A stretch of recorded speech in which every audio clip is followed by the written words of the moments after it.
দেখো এই হেয়ারটা তোমরা দেখলে বুঝতে পারছো একটু ফ্রিজ ব্যাপার আছে, ম্যানেজেবল ব্যাপারটা নেই। তো আমি বারবারই বলি একটা সুন্দর কাটিং, সুন্দর লুকস নিতে গেলে ম্যানেজেবল জায়গায় আগে হেয়ারটাকে আনতে হবে। তার জন্য আমরা এই হেয়ারটা যাতে পার্মানেন্টলি একটা ভালো জায়গায় আসে বা কাটিংটাও ভালো লাগে, তার জন্য আজকে আমরা কেরাটিন করব। এটাতে কিন্তু আমি বারবারই বলি যে টেক্সচার কিন্তু চেঞ্জ হবে না, স্ট্রেট লুকসও আসবে না। এই হেয়ারটাই একটা ম্যানেজেবল শাইনি সিল্কি একটা হেলদি জায়গায় এসে দাঁড়াবে।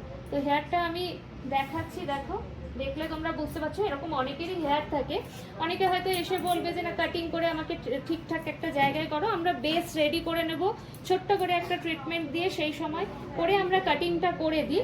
কিন্তু যখন জল পড়বে তখন কিন্তু এই যে ফ্রিজ ব্যাপারটা, এটা কিন্তু আমরা কাটিংয়ের মাধ্যমে কন্ট্রোল করতে পারবো না, কারোর পক্ষেই এটা সম্ভব নয় কন্ট্রোল করা। তো আমরা কাটিং একটা আর্ট, কাটিং করে দেওয়া হয়, সেখানে একটা সেটিং করে দেওয়া হয়। মানে যার কাটিং করছি তার হেয়ারটাই যে অতটা সুন্দর তাকে কিন্তু সেটা দেখিয়ে দেওয়া হয়, কিন্তু সেই সুন্দর জায়গাটা রাখতে গেলে ট্রিটমেন্টটা কিন্তু মাস্ট। তো যাই হোক, আজকে আমরা এই হেয়ারের উপরে কেরাটিন করব, করে হেয়ারটাকে একটা সুন্দর ম্যানেজেবল জায়গায় আনবো, এনে তারপরে আমরা কাটিং করব। একটা লুক চেঞ্জ করতে গেলে অনেকগুলো ধাপ থাকে। এই যে ফ্রিজ এই ব্যাপারটা, এই ব্যাপারটাকে আমাদের কন্ট্রোল করতে হবে, নইলে কিন্তু কাটিং খুলতে যায়। তো চলো, কাটিং এর আগে আমরা কিন্তু ট্রিটমেন্ট দিয়ে নিয়েছিলাম, আগেই দেখিয়েছিলাম। হেয়ারটা খুব ফ্রেশ ছিল আর ভীষণ কেমিক্যাল, মানে হেয়ার গ্রো করতে গেলে যে কেমিক্যালের প্রয়োজন হয়, ওনার প্রফেশন যেটা আছে তাতে কিন্তু উনি ওটা মানে করতে বাধ্য উনি। তো সেই কেমিক্যালগুলো স্প্রে করে করে খুব ড্রাই ড্যামেজ হয়ে গেছিলো হেয়ারটা।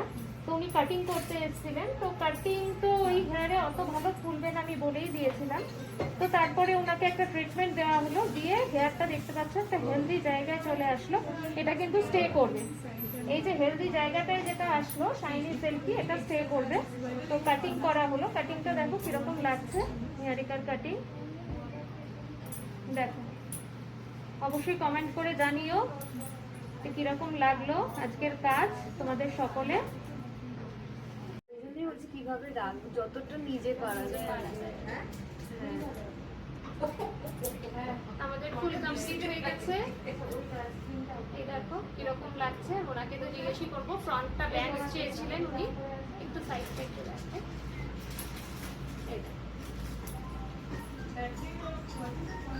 কেমন লাগলো পুরো কাজটা? ফুল হেয়ার ট্রান্সফরমেশন হলো। আমার তো ভীষণ ভীষণ ভালো লেগেছে, মানে আমি বিয়ন্ড এক্সপেকটেশন একটা পেয়েছি। অন্যরকম ভেবেছিলাম যে কি হবে না হবে, চলটা ফুললি স্যাটিসফাইড। আমার খুব ভালো লেগেছে, বিশেষ করে এই ফ্রন্ট লুকটা ব্যাকটা ভীষণ ভীষণ হ্যাপি। নিজেকে একটু চেঞ্জ লাগছে? হ্যাঁ ভালো হ্যাঁ লাগছে? হ্যাঁ, একরকম দেখতে দেখতে বোর হয়ে যায়, এগুলো মাঝে মাঝে চেঞ্জ করতে ইচ্ছে করে। So happy, so happy. Thank you. এবার তুমি তোমার ফিল করো একটু, হালকা লাগছে। খুব হালকা লাগছে, বলছে মাথায় কিছু নেই, খুব হালকা লাগছে, খুব ভালো লাগছে। আমি বলেওছিলাম যে চিনটা যাতে একটু শার্প লাগে, একদম পারফেক্ট আছে। Thank you, thank you.